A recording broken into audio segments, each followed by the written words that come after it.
월평동산교를 제가 9년 동안 섬기면서 욥기서를 딱 2번 설교할 정도로 쉽지 않는 내용입니다. 특히 욥과 친구들의 논쟁 부분을 우리가 이해하기 쉽지 않습니다. 왜냐하면 말하는 의도성을 이해하지 못하면 욥의 친구들의 충고들은 대부분 맞는 얘기로 보이고 욥이 잘못한 것으로 보입니다. 이번 주 말씀을 한번 그래서 살펴보도록 하겠습니다. 월요일 본문에는 욥이 자신의 생일을 저주합니다.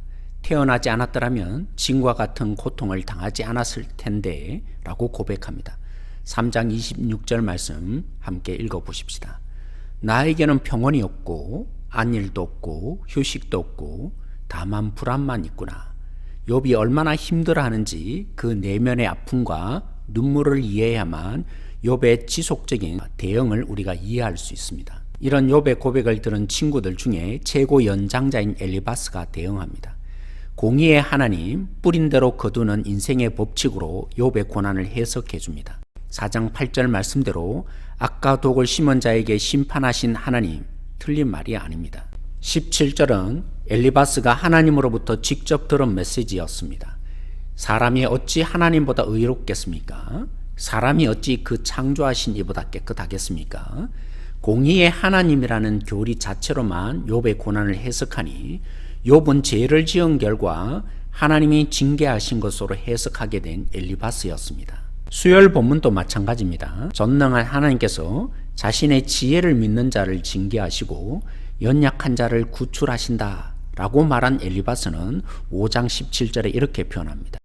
하나님께 징계를 받는 자에게 복을 주신다. 그러니 하나님의 징계를 업신여기지 말라. 자신의 죄를 인정하고 하나님께 회개하라 라는 의미를 담아서 엘리바스가 말을 했는데요. 죄인이 회개하면 하나님이 받아주신다. 사죄 은총의 교리 너무나 맞는 진리입니다.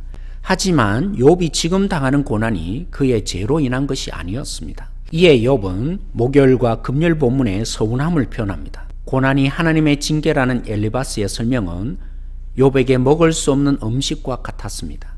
물이 말라버린 개울이 광야의 여행객에게 아무 쓸모없는 것처럼 친구들이 자신에게 아무런 도움이 되지 못한다고 욥은 솔직히 고백합니다. 자신을 친구로 제대로 대우해달라고 말한 욥은 7장에서는 하나님께 이해할 수 없는 자신의 문제를 가지고 나아갑니다. 하나님, 이 고난의 문제 도대체 풀리지 않습니다. 나를 죽이시든지 회복하시든지 아니면 이 상황을 설명해 달라고 합니다. 그러자 이번에는 수아 사람 빌닷이 났습니다. 우리에게 익숙한 구절이 등장합니다. 내 시작은 미약하였으나 내 나중은 심히 창대하리라. 빌닷은 하나님이 공의롭다는 말로 시작합니다. 공의의 하나님의 관점에서 보니까 욥의 10명의 자녀가 죽은 것은 그들의 죄 때문이었다고 빌닷은 해석합니다. 그러니 죄를 인정하고 하나님께 돌아오면 하나님이 회복시켜 주실 것이라고 빌닷은 욥에게 충고합니다. 그래서 내 시작은 미약하였으나 내 나중은 심히 창대하리라는 말의 의도는 죄에 대한 징계로 약해진 내가 회개하면 하나님이 다시 회복시켜 주시고 크게 부하게 해 주실 것이라는 의미였습니다.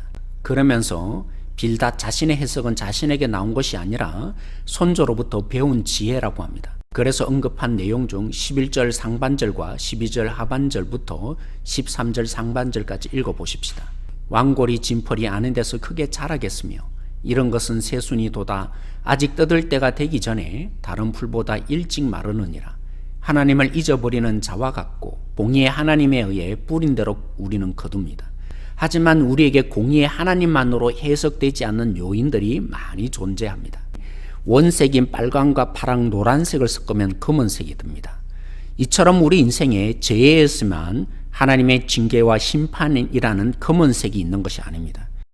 욥의 고난은 사단에게 욥이 하나님을 경외함을 하나님이 증명해내는 도구였습니다. 우리는 고난당하는 자들을 돕고 싶어하고 일으켜주고 싶어하는 하나님의 마음을 가지고 있습니다. 그러나 사랑하는 성도 여러분, 상대방의 처지에 충고해서 해결해 주려 하기보다도 그들의 아픔에 동참해 주십시다. 함께 있어주는 것으로 그들 스스로 하나님 앞에 나아갈 힘을 얻게 하십시다. 우리 자신도 고난을 당할 때 너무 빨리 원인을 찾으려 하지 마십시다.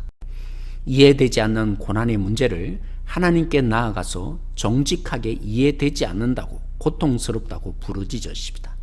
하나님이 답변을 주실 때까지 부르짖으며 기다리며 인내해내는 참된 성도들이 되어지십시다.